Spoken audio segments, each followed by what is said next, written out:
Aslam friends, welcome in Urdu villa. अभी मैं novel का पार्ट नंबर 15 स्टार्ट करने लगी हूँ। वीडियो स्टार्ट करने से पहले हमेशा की तरह आपसे रिक्वेस्ट है कि प्लीज़ मेरे चैनल को सब्सक्राइब कर दें। वहीदान तुम्हारे चाचा जान ने फातिमा के रिश्ते से इनकार कर दिया है। खाना खाने के दौरान माँ ने उसको बहुत अफसोस से कहा, जैसे उनका दिल टूटा हो। मगर अम्मी, उसने मुंह में जाने वाला नवाला अपने हाथ में प्लेट में रखा, जैसे वो अब कभी कुछ खा नहीं पाएगा, कुछ बोल नहीं पाएगा। उसने खाना वही छोड़ा, माँ से बात किए बगैर फातिमा के कमरे में गया, जो मशीन पर कुछ बना रही थी और मसलसल मशीन चला रही थी। आपी, वो आया, उसके पास बैठ गया और सर को झुका लिया, जैसे कोई बच्चा ऐसा बैठा हो कि उसका चेहरा और उसकी आंखें कोई ना देख पाए, उसकी आंखों का दर्द कोई महसूस ना कर सके। वह ऊंचा ऊंचा रोए, उसकी बहन के सिवा कोई उसको ना सुन सके, कोई उसको देख ना सके। क्या हुआ है वजी? उसने मशीन को सर पर किया, उसके पास बैठ गई। वजी, आपकी बात उसकी बर्दाश्त की हद ने जवाब दे दिया था। उसने अपना सर बहन की गोद में रखा और बच्चों की तरह सिसकियां ले लेकर रोने लगा और खुद को बहन की बर्बादी का जिम्मेदार समझने लगा। आपी, मैं जीना नहीं चाहता, उसने रोते रोते बहन को कहा, और न जाने उसने कितनी सिसकियों से आज अपने लिए मौत मांगी थी। वो जो बहन की गोद में सर रख के लेटा था, बहन ने फौरन उसको ऊपर किया और आंखों में वहशत लिए जोर से उसके मुंह पर थप्पड़ मारा, जो ये कह रहा था कि मैं जीना नहीं चाहता। आपी, मुझे मारे, मुझे और मारे। उसने बहन के दोनों हाथ पकड़े और जोर जोर से अपने मुंह पर मारने लगा।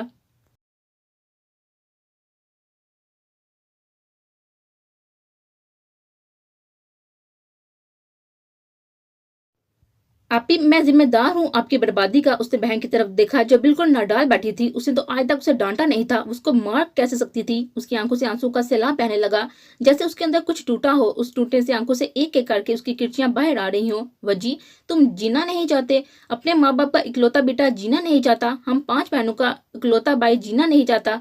वो बगैर उसकी तरफ देखते बोलती थी, जैसे उसकी इस बात ने उसको अंदर से तोड़ दिया हो। वजी, अब्बू के बाद कौन है? हम बहनों का सहारा कोई है? हमारा इकलौता सहारा अजय कह रहा है कि वो जीना नहीं चाहता। वजी, हम तुम्हें देखकर जीते हैं, हमारी जिंदगी की वाहिद खुशी हो तुम, और तुम कहते हो मैं जीना नहीं चाहता। उसने रोते हुए कहा, जैसे रोते रोते उसके दिल में दर्द उतरा हो। वो बार बार खांसती और रोते हुए बोलती, नहीं अभी, मुझे माफ कर दें प्लीज। बहन को गले से लगाते हुए उसके आंसू साफ करने लगा, जिसकी अपनी आंखों में आंसू का एक समंदर था। वो बहन को चूमने लगा, जो बिल्कुल बेहाल बैठी थी। आपी, मुझे माफ कर दे, माइंदा ऐसा कभी नहीं कहूंगा, बस मुझे आज माफ कर दें। बहन की गोद में फिर से सर रखते हुए वो माफी मांगने लगा, उसके सामने गिड़गिड़ाने लगा। वजी, जोड़े आसमान पर बनते हैं, मैं बहुत खुश हूँ कि चचा जान के घर मेरा रिश्ता नहीं हुआ। वो रिश्ता नहीं कर रहे थे वजी, वो तो सौदा कर रहे थे। हमारी बेटी लो और अपनी बेटी दो। जहाँ सौदे होते हैं ना वजी, वहाँ रिश्ते नहीं होते। और ऐसा नहीं रोया करो, मैं बहुत खुश हूँ अपनी जिंदगी से। शादी करके जाती तो तुम्हारे बगैर मैं कैसे रहती? उसके बालों में अपनी उंगलियां फेरते हुए कहने लगी, जो कुछ वक्त पहले एक आग में जल रहा था। उसको लगा किसने उसके ऊपर ठंडा पानी फेंका हो, उसको सुकून में ले लिया हो। उसकी आंखें बंद होने लगी और सुकून से बड़ी नींद उस पर गुलबा करने लगी।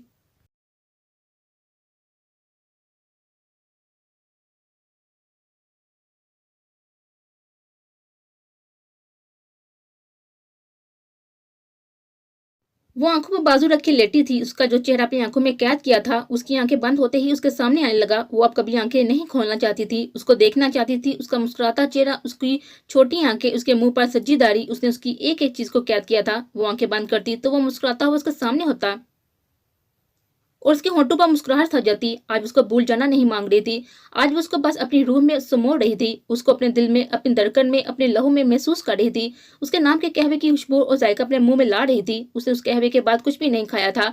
खाना तो दूर की बात है, उसने तो कुछ पिया भी नहीं था। वो नहीं चाहती थी क्योंकि उसका वो जायका और खुशबू उसके मुंह से जाए। अल्लाह जी, ये कैसा एहसास है?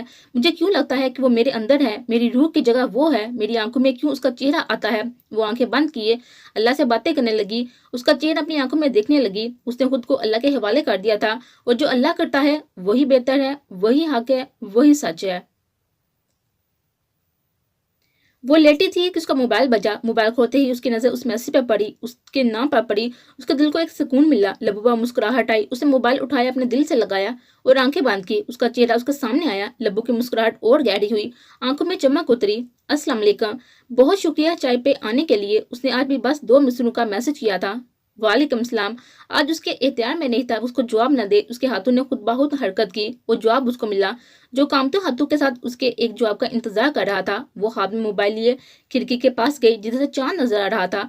उस काली रात में भी चांद अपने सरवर में चमक रहा था। उसको लगा आज से पहले चांद इस कदर रोशन नहीं हुआ था, इस कदर पूर्ण नूर नहीं हुआ था, इस कदर नहीं चमका था। आज चांद भी खुश है क्योंकि मैं खुश हूँ। उसे मोबाइल हाथ में पकड़ा, उसके अगले मैसेज का इंतजार करने लगी। वो छत पर बैठा चांद को देख रहा था जैसे उस पर मुस्कुरा रहा हो। उस ठंड में भी छत पर बैठा था, हाथ में सिगरेट पकड़े उसको महसूस कर रहा था जिसने उसको जवाब दिया था, मुझे बहुत खुशी हुई आप मेरी खातर आई इधर। अगला मैसेज देखते ही उसकी आंखों में चमक आई। उसने खिड़की खोली और बारिश की हल्की हल्की बूंदों को अपने अंदर उतारने लगी।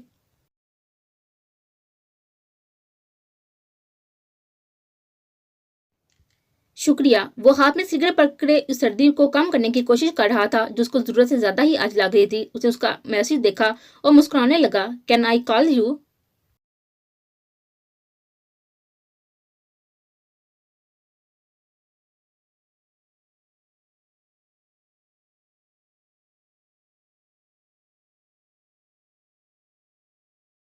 एक बार फिर उसको मैसेज आया। उसको लगा जैसे अब वो यहीं खड़ी गिर जाएगी। उसकी आंखें बंद हुई, उसका मुस्कुराता चेहरा उसके सामने आया। उसके दिल ने एकदम उसको कबूल किया जिसको वो भूल जाना मांगती थी। उसने आसमान पर देखा। उसके दिल में डर की एक लहर उठी, जैसे अल्लाह को वो नाराज कर रही है, जैसे अल्लाह जी उससे नाराज हो रहे हैं। नहीं नहीं, मैं आपको कभी नहीं नाराज कर सकती, मैं नहीं करूंगी उनसे बात, बस आप दूर ना होना मुझसे मेरे खुदा। वो खिड़की के पास खड़ी आसमान को देख रही थी कि अचानक उसका मोबाइल फिर से बजने लगा। अब की ट्यून मैसेज की बजाय कॉल की थी। उसका दिल जोर से धड़कने लगा, आंखों में बेचैनी आने लगी जैसे वो डर रही हो। कॉल मसलसल आने लगी। उसने कांपते हाथों उसके साथ कॉल रिसीव की और मोबाइल कान से लगा लिया।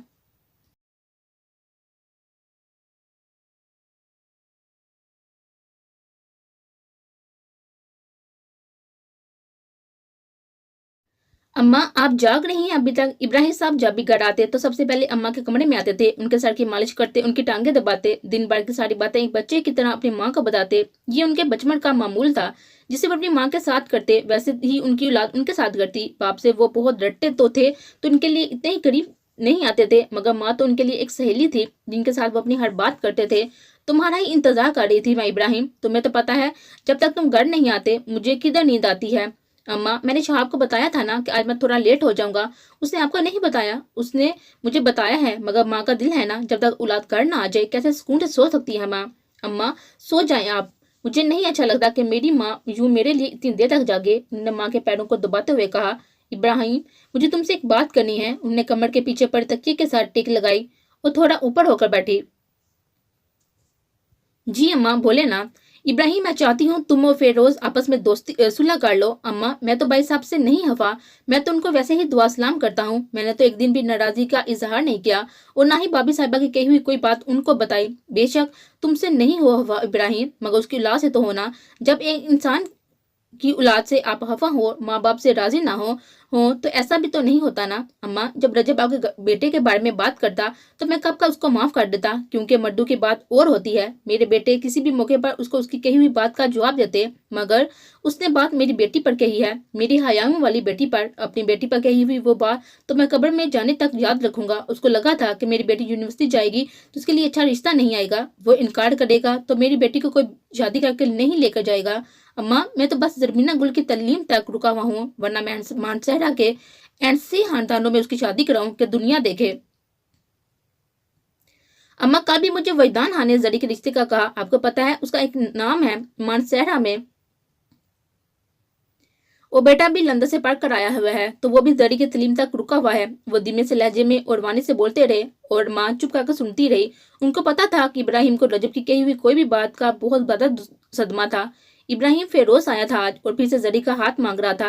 अम्मा आपने आज ये बात कही है, दोबारा ना कीजिएगा, ये तो मेरी बेटी है। रजब को तो मैं अपने घर के कुत्ते का बच्चा भी ना दूं। उसे शुरू होता चेहरे के साथ माँ को बहुत आराम से कहा और वो समझ भी गई।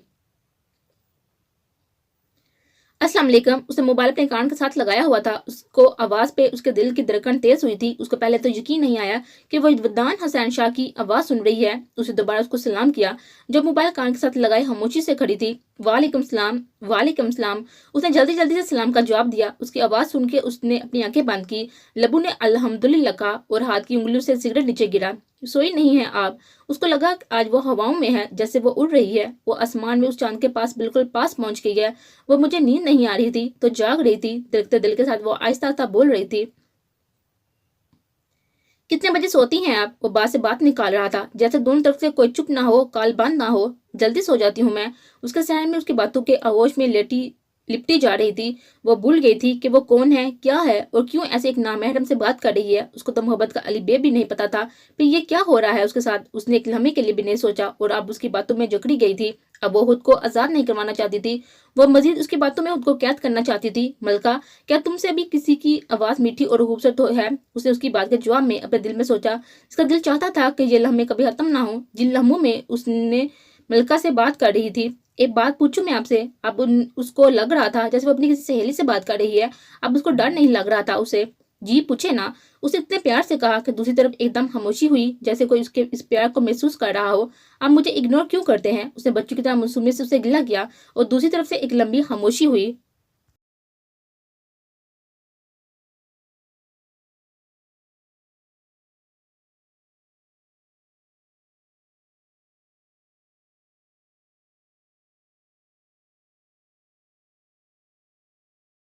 आपको क्यों लगता है कि मैं आपको इग्नोर करता हूँ? उसने अपने दिल पर हाथ रखते हुए उससे पूछा, जैसे उसकी इस बात ने उसके दिल में दर्द हुआ हो, उसका दिल दुखा हो। मैं तुम्हें इग्नोर करूंगा मलका?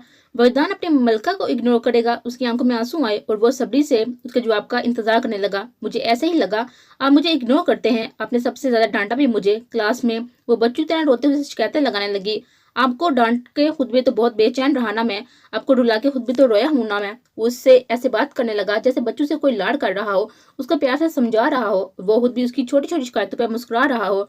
आपने मुझे डाँटा, तो डाँटा भी क्यों? वो बच्ची की तरह रोते हुए उसे ज़िद करने लगी। अच्छा ना देखे, मैं कान पकड़ता हूँ ना, आइंदा नहीं डाँटूँगा मैं कभी आपको। उसने हँसते हुए एक हाथ से अपना कान पकड़ा। कोई नहीं, माफ़ करती मैं आपको। आँखों से आँसू साफ करते हुए उसी अंदाज में उससे लड़ रही थी, उसे गिले कर रही थी। अच्छा, रोएँ तो नहीं ना?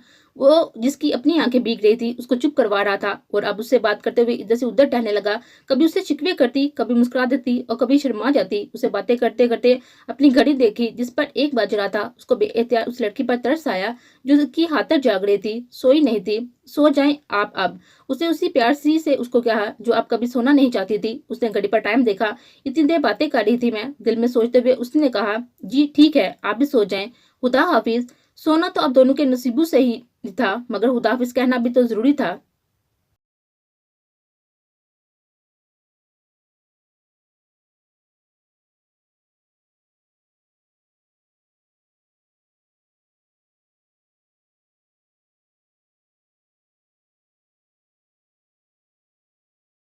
क्या सोच रही हो तुम फ़िज़ा? फ़िज़ा ने उसको मसलसल चुप होते हुए देखा। उसको इतना तो अंदाज़ा हो ही गया था, कुछ तो है जिसकी ज़िंदगी में बदला है। वो पिछले पिछले कुछ दिनों से बहुत ज़िद्दी हो गई थी। छोटी-छोटी बात पर गुस्सा हो जाती, जैसे अंदर कोई गहरी ज़रब लगी हो, जिसको वो देखना ना चाहती हो, वो खुद ही बर्दाश्त कर रही हो। ज़री, क्या हुआ है? उसने उसका मुँह अपनी तरफ किया और एक बार फिर से पूछा, जो अपनी ही सोच में बेनियाज़ गुम थी। कुछ नहीं हुआ फ़िज़ा। उसने उसकी तरफ देखा और आराम से कहा, जैसे बहुत दुःख हो उसको कि वो उसकी दोस्ती का हक़ ना अदा कर सकी हो। वो तो पिछले कुछ दिनों से किसी भी रिश्ते का हक़ नहीं अदा कर रही थी। उसको तो उस शख़्स के सिवा कुछ नज़र नहीं आता था, जिसके साथ उसका कोई रिश्ता ही नहीं था। तुम किसकी वज़ह से डिस्टर्ब हो? फ़िज़ा ने भी हार नहीं मानी। उसने सोच लिया था कि वो उसे पूछ कर रहेगी। शक तो उसको बहुत पहले से था, मगर आज वो अपने शक की तस्दीक चाहती थी। किसी की वज़ह से नहीं डिस्टर्ब मैं। उसने अब के बाद झंझलाहट से जवाब दिया, जैसे तंग हो रही हो, चुप रहना चाहती हो। वरदान सर की वजह से डिस्टर्ब होना तुम। उसने उसकी आंखों में देखा, जिसकी आंखों का रंग एकदम बदला, चेहरे की रंगत एकदम जर्द हुई, होंठों पर सफेदी आई और अब वो हार गई थी। अब वो चाह का भी कुछ छुपा नहीं सकती थी। उसने वरदान के नाम पर नजरें झुका ली और ग्राउंड में पड़े बेंच के साथ टेल लगाकर पीछे होकर बैठ गई और आंखें बंद कर ली। आंखों के बंद होते ही उसके होंठ कांपने लगे, आंखों के कोनों से कतरा कतरा आंसू गिरने लगे। फिजा ये सब कुछ बहुत गौर से देख रही थी। उसको एक दर्द सा हुआ था। उससे पहले कभी उसको इस हालत में नहीं देखा था। उसने तो एक अन्नाप्रस्त जरमीना को देखा था। ये हारी हुई लड़की कौन थी जिसके सामने बैठी थी?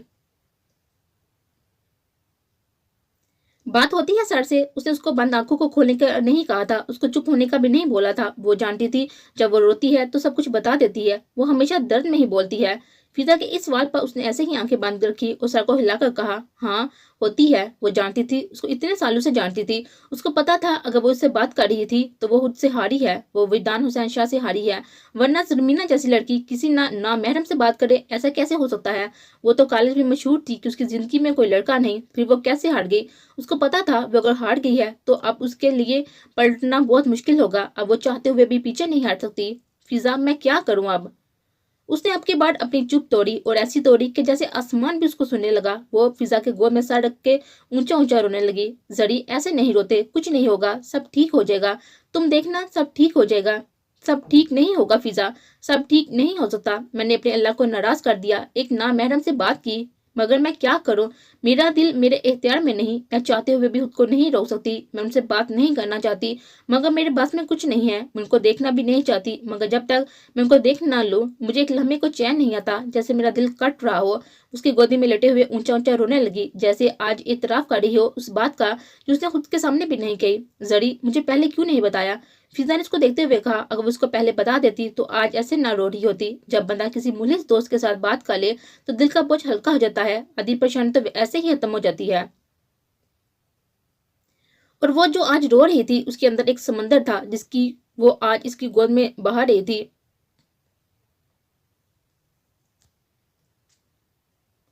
आज कॉन्फ्रेंस है यूनी में, सर वजदान की। सर ने हमें इनवाइट किया है। सर कह रहे थे हम भी हों इधर। मदरसा ने क्लास में आकर सर का पैगाम दिया, यार जरूर चलेंगे। हम क्या करेंगे उधर, ऐसे ही बोर होना है, हमारा क्या काम है उधर? मेरे ख्याल से तो चलते हैं। हर कोई अपनी अपनी बात कर रहा था, अपना अपना पॉइंट बता रहा था। आधे लोग जाने के लिए तैयार थे और कुछ नहीं जाना चाहते थे। जरमीना, हम जाएंगे? फिजा ने उसकी तरफ देखते हुए कहा, जिसके कांधे पर सर रखे आंखें बंद किए दुनिया से बेनियास बैठी थी। नहीं फिजा, हम नहीं जा रहे। उनकी जुबान ने उसके दिल का साथ नहीं दिया। उसने इनकार किया। पक्का नहीं जा रहे ना? फिजा उसे एक बार फिर तस्दीक चाहती थी। उसका मोबाइल बजा, उसने मोबाइल खोला और मैसेज देखा। आपने आना है। मोबाइल के स्क्रीन पर उसका नाम चमकने लगा। मैसेज देखते ही उसका अब खुद पर से एहतियात खत्म हुआ। उसको कैसे इनकार कर सकती थी? कैसे कह सकती थी उसने कि नहीं आना? उसने एक हुक्म सादर किया था, उससे कैसे इनकार कर सकती थी? हम चलेंगे फिजा। उसने मोबाइल को अपने बैग में रखा, अपना सर ऊपर किया और चलने को तैयार करने लगी।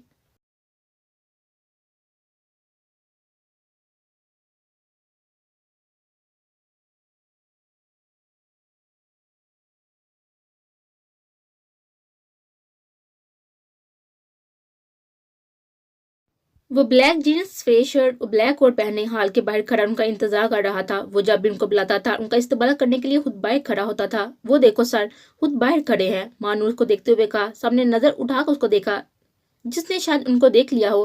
वो दूसरे फ्लोर से नीचे अपने महसूस अंदाज में भागता भागता आ रहा था। बहुत देर कर दी आपने, जल्दी आए अब।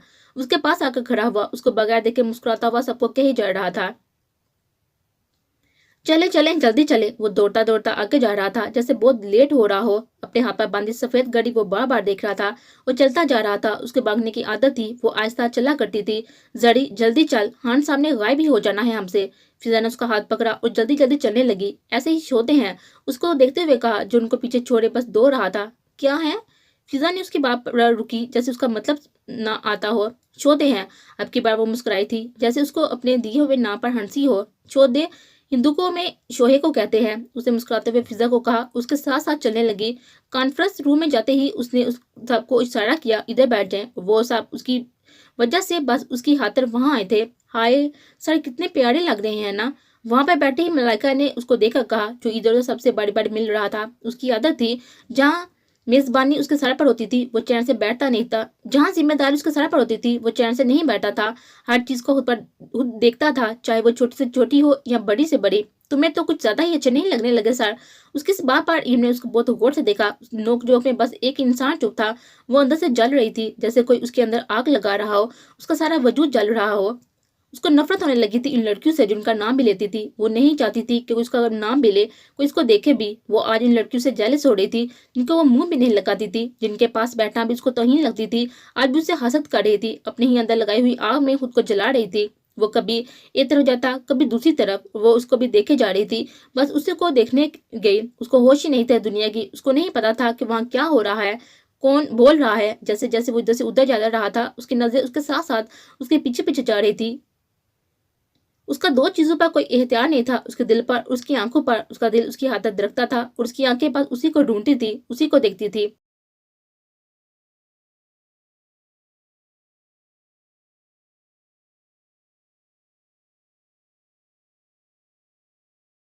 अब बोलने की बारी ऑर्गेनाइजर की थी, जिसने ये सारी कॉन्फ्रेंस ऑर्गेनाइज की थी। एक लड़की माइक में बोल रही थी, ऑर्गेनाइजर की तारीफ कर रही थी। अब उसने एक भरपूर अंदाज में सर सैयद वदान हुसैन शाह कहा और तालियों की गूंज ने उसका इस्तकबाल किया। उसके नाम पर उसकी आंखें बंद हुई। वो बार बार उसका नाम सुनना चाहती थी।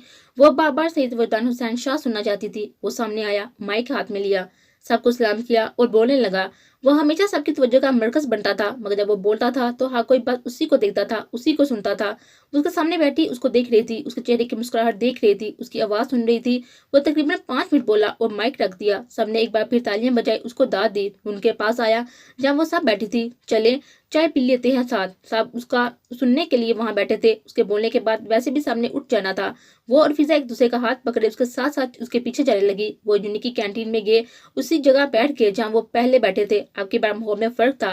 पहली दफा वो 5-6 लड़कियां ही थी। आज आधी क्लास वहां मौजूद थी। आज वो उसके करीब नहीं बैठी थी, उसके बहुत दूर थी। छोटे सबके लिए चाय ले आओ और एक कप ग्रीन टी का ले आना। उसने उसी बच्चे को आवाज दी और चाय का कहा।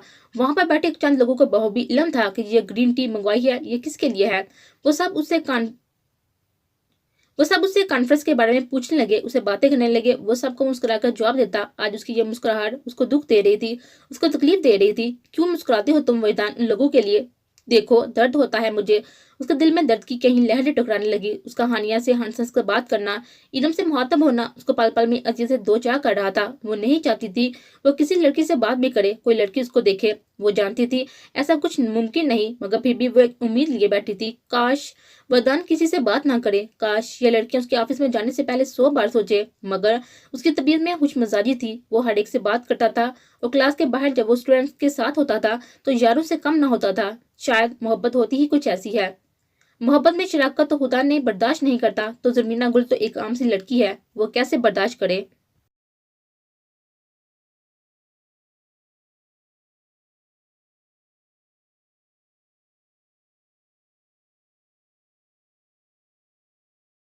उसकी आंखों में आंसू आने लगे, उसका सांस उसके हलक तक अटकने लगा, उसके जिस्म में चुभन होने लगी, दिल को जरब लगने लगी, जैसे उसका दिल कोई अंदर से छोटा छोटा करके काट रहा हो। वो जो दुनिया को जूती की नोक पर रखती थी, आज उन लोगों की कुर्बत से जल रही थी जिनकी औकात उसके सामने बैठने की भी नहीं थी। फिजा चलो, चले ना यार। उसे फिजा की तरफ देखा, उसको सरगोशी में कहा। लेकिन सरी सर क्या सोचेंगे।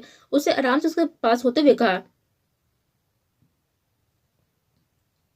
जो भी सोचते हैं सोचे, तुमने जाना है या मैं खुद ही जाऊं। उसने अपना बैग उठाते हुए कहा, रुको मैं भी चलती हूँ। उसने उन दोनों को उठते हुए देखा। वो समझ गया था कुछ तो यहाँ गलत हुआ है, जिससे वो ऐसे यहाँ से उठकर जा रही है।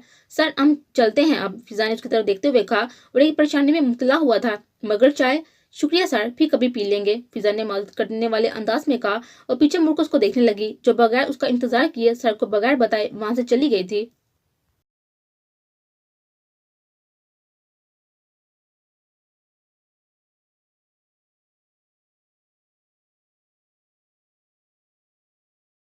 सुकून तो उसको उस दिन के बाद एक पल भी नहीं आया था। जिस दिन उसने उससे बात की थी, उसको लगता था जैसे उसने अपना वकार खो दिया है। वो बस एक ही शहर में है, वो विज्ञान के शहर में है। जैसे एक जोगी को रोग लगा हो, जैसे अब उसके पास घर जाने का कोई रास्ता न बचा हो। अल्लाह जी, अब मुझसे नाराज हो गए हैं ना। उसने अपने दिल पर हाथ रखकर कहा, जैसे वो अपना दिल में अल्लाह जी को खोज रही हो, जो कहीं खो गए हैं, जो अब उससे बहुत नाराज होकर बात करते हैं, जैसे वो उससे खफा होते हैं। वो अब अल्लाह जी से अपनी बातें छुपाने लगी थी। उनको सारी बातें नहीं बताती थी, उनको बस कुछ कुछ बातें बता देती थी। वरदान के लिए वो जो महसूस करती थी, वो सब कुछ अब छुपाती थी। अल्लाह जी, मैं आपसे इस वजह से नहीं छुपाती कि मैं आपको कुछ बताना नहीं चाहती, मैं आपसे इस वजह से छुपाती हूँ कि मुझे शर्म आती है आपसे। उसने रोते हुए आसमान को देखा। वो अल्लाह जी को कहने लगी, आज भी आसमान में चांद चमक रहा है, मगर आज उसकी चांदी मदम थी। आज भी वही सी रात थी, मगर आज की रात कुछ गुस्सा था, जैसे कायनात का जरा जरा उससे नाराज हो, उससे मायूस हो, जैसे उसको कह रहा हो, जरमीना गुल तुम तो हार गई। उसको खुद पर अफसोस हुआ। वो एक दलदल में थी, उस दलदल में फंसी चली जा रही थी। वो काली रात में रोशनी की तलाश में घाटियों में जा रही थी। उसका वापसी का कोई रास्ता नहीं मिल रहा था। वो वापस होना चाहती थी, मगर वो कैसे वापस हो, किस रास्ते पर जाए, कौन है जब उसको सहारा देगा। वो अल्लाह जिसको मैंने नाराज कर दिया। मैं अब क्या करूंगी? वो रोते रोते अपने बेड पर आई, अपने ऊपर कमल किया, ऐसे कि बाहर की हवा भी अंदर ना लगे। वो डरने लगी और अब अल्लाह जी से डरती थी। वो तो हमेशा कहती थी, लोग अल्लाह जी से क्यों डरते हैं, वो तो किसी को कुछ नहीं कहते। मगर आज वो खुद डर रही थी। अल्लाह जी से वही लोग डरते हैं जो गलती करते हैं, गुनाह करते हैं। वो लोग तो अल्लाह जी के दोस्त होते हैं, जिनका कहा मानते हैं, जो उनसे मोहब्बत करते हैं। मोहब्बत तो वो भी करती थी, मगर वो मोहब्बत किसी और से भी करती थी, जिससे मोहब्बत से अल्लाह ने मना किया था, उसको छुपा रही थी उससे, दुनिया से, और तो और अल्लाह जी से भी, और उनको भी नहीं बताना चाहती थी। वो ऐसी ही थी, मोहब्बत को छुपा के रखने वाली, उसकी अपनी आंखों में, अपने दिल में कैद करना चाहती थी। वो आज बहुत बेचैन थी, उसको किरार चाहिए था। वो बेड पर आई, आंखें बंद की, बाजू को आंखों पर रखा। वो सरापा उसको निगाहों में घूमने लगा। उसका मुस्कुराता चेहरा उसके दिल को सुकून देने लगा। उल्टी ही चाल चलते हैं दीवानगाने इश्क, आंखों को बंद करते हुए दीदार के लिए। उसके दिल को सुकून होने ही लगा था कि उसका मोबाइल बजने लगा, स्क्रीन पर उसका नंबर चमकने लगा, उसका नाम उसको साफ साफ दिखाई देने लगा। मैं उनसे बात नहीं कर सकती। आंखों से बहते आंसू को उसने साफ किया, मोबाइल को साइड पर रख दिया। नहीं अल्लाह जी, मैं आपसे खफा नहीं हूं ना, मैंने नहीं बात करनी आज। उसने मोबाइल को फिर से उठाया, जिसकी स्क्रीन पर अभी भी उसका नाम चमक रहा था। कोई मोहब्बत से इनकार करे तो कैसे करे, कोई महबूब से मुंह मोड़े तो कैसे मोड़े। मोहब्बत तो इनकार फिर भी हो सकता है, महबूब से कोई मुंह कैसे मोड़ सकता है। मोहब्बत तो अल्लाह की सिफत है, उसने भी तो मोहब्बत की है। उसने अपने महबूब के दीदार के लिए उसको अपने पास बुलाया, उसको आसमानों की सैर करवाई, उस महबूब के लिए दुनिया बनाई, उसको मोहम्मद सल्लल्लाहु अलैहि वसल्लम कहा, उसको अहमद कहकर बुलाया, अपने नाम के साथ महबूब का नाम लगाया। खुदा को अर्श पर महबूब को बुलाना था, तलब थी दीदार की, मेराज का बहाना था। मोहब्बत करना कहाँ जुर्म है? जब उस खुदा को मोहब्बत हो सकती है तो मोहब्बत किसी को भी हो सकती है। मोहब्बत के लिए कुछ दिल चुन लिए जाते हैं। जरमीना गुल का भी चुन लिया गया था। वो महबूब से कैसे मुंह मोड़ ले, किसके इख्तियार में होता है महबूब से मुंह मोड़ना। मोबाइल की स्क्रीन पर एक बार फिर उसका नाम चमकने लगा। अब उस बार उसने मोबाइल को उठाया और कान से लगा लिया। उसकी आवाज सुनते ही उसके दिल में एक अजीब सी तरफ उठी। उसकी आवाज सुनते ही उसका खुद पर से एहतियार खत्म हुआ। वो जो अल्लाह के सामने उसके लिए रोती थी, आज उसके सामने रोने लगी। उसने उसके सलाम का जवाब सिसकियों से दिया। वो जो उसकी सिसकियां सुन रहा था, उसके दिल पर दर्द के पहाड़ गिरने लगे। उसे पूछने की हिम्मत खो बैठा। वो सुन रहा था, उसकी सिसकियां सुन रहा था, और वो रो रही थी। नहीं रोए जरमीना। उसने अपने आंसू को जब्त किया, अपनी लड़खड़ाती आवाज में उसका नाम लिया। अपना नाम सुनने को उसकी सिसकियों में कमी आई। उसने आज पहली दफा उसका नाम लिया था। आज से पहले उसका नाम इस कदर प्यारा नहीं लगा था। उसने अपना नाम सुनते ही आंखें बंद की। उसकी खामोशी सुनने लगी, उसकी सांसें सुनने लगी। वो गहरी गहरी सांसें ले रहा था, जैसे कोई सिगरेट पीते हुए लेता है। उससे बात करते हुए कभी सिगरेट नहीं पीता था, मगर आज वो खुद पर काबू पाना चाहता था। उसको नहीं बता सकता था वो मर जाएगा तुम्हारे बगैर। उसको नहीं बता सकता था कि उसके आंसू गर्म दहकते हुए पानी की तरह उसके दिल पर गिर रहे हैं। सिगरेट पी रही हैं आप? उसने लेटे हुए आंखें बांध की और उससे पूछा। जी वो। उसकी बात हलक में ही अटकी। नहीं पिया करें सिगरेट मुझसे बात करते वक्त। वो जब भी उससे बात करती एक बच्ची बन जाती, उसे जिद करती, गुस्सा भी हो जाती। आइंदा नहीं पीऊंगा। उसके हाथ से बेएहतियात सिगरेट नीचे गिरा और आंखों से आंसू निकले। रो क्यों रही हैं आप? अपने आंसू पर काबू पाते हुए उसने उससे पूछा, जिसकी आंखों में एक बार फिर से आंसू का सैलाब गिरने लगा। आप क्यों लड़कियों से बातें करते हैं हंस हंस कर? आपकी बार अंदर का जब बाहर निकाला था। ये सुनते ही उसका दिल मोम बनना जैसा पिघल रहा था। आइंदा नहीं करूंगा मैं किसी से बात, आप रोया नहीं करें। उसने अपने आंसू को जब्त करते हुए आराम से धीमे लहजे में कहा, मलका, तुम्हारी खातिर ही तो सबसे बात करता हूँ मैं। फकत तुम्हें देखने के लिए मैं इतने लोगों को बर्दाश्त करता हूँ। कब समझोगी तुम? कब समझोगी तुम? वजदान तुम्हारी हाथ जीता है। तुम ना हुई तो वो मर जाएगा। उसने आंखें बांध की, अपने दिल पर हाथ रखा। उसकी सिसकियां सुनते हुए खुद से कहने लगा,